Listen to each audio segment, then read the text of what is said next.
Thank you. Good job. Attaboy. You want my glasses? I need my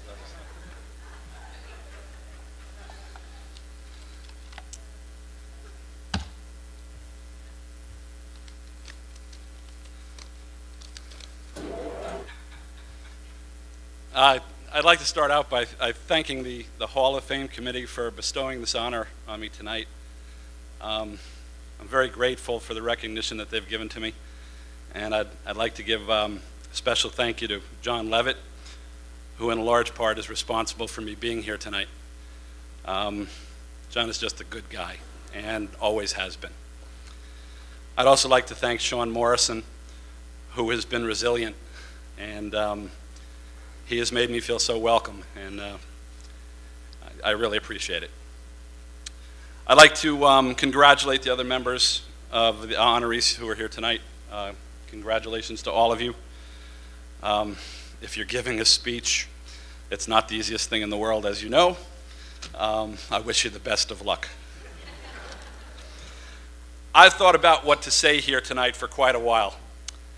Part of the problem in coming up with the right words is the fact that I'm here because of things that I accomplished a very long time ago, and not necessarily because they are we things that we accomplished together. It's not necessarily consistent with the way I see my world, so it wasn't very easy to go back and find me again. I've always tried to live my life by doing what is best for those around me. My father and mother were all about giving. They gave their 4 sons from the day we were born to the day they died. They gave us everything. Simply said, they were always there. I've tried to emulate them as much as possible, giving to others as much as possible. As a teacher, I've tried to make my classroom the best place for my students to learn and to grow. As a coach, I tried to give each of my players the opportunity to soar. As a director of athletics, I tried to give the coaches at Pascack Valley all they required to effectively run their programs. As a parent, I hope my children always know that I will forever be there for them. And as a husband, my wife and I share everything, and she is everything to me. I've always felt myself to be most fortunate to have the opportunity to do things I really wanted to do. I had wonderful experiences growing up right here in Park Ridge. Our baseball teams were very good, winning Bergen County championships in my junior year and unfortunately losing the finals in my senior year. I guess my exploits on the high school field caught the eye of the FDU coaches at the time, John Orsino and Larry Ennis. They welcomed me into the program right away, starting me at third base in the first college game I ever attended in September of 1975. From that point on, I don't believe I missed a game in 4 years.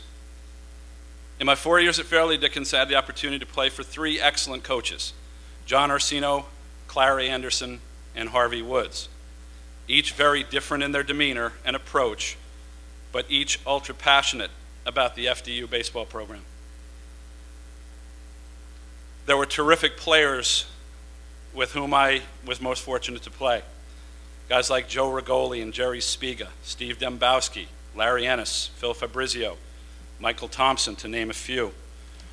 All were excellent players, and even better, they were really good people.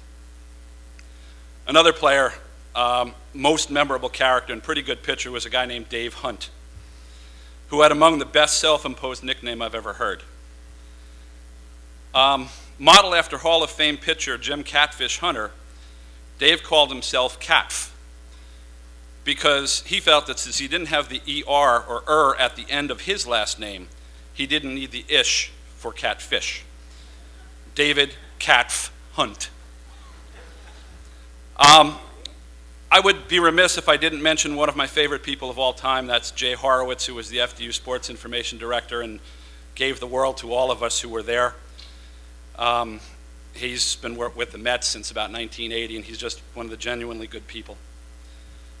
Tonight has enabled me to bring back many fond memories that have been put aside for a long time. My 4 years at Fairleigh Dickinson were most rewarding and enjoyable.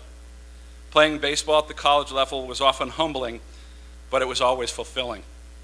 It was certainly never easy.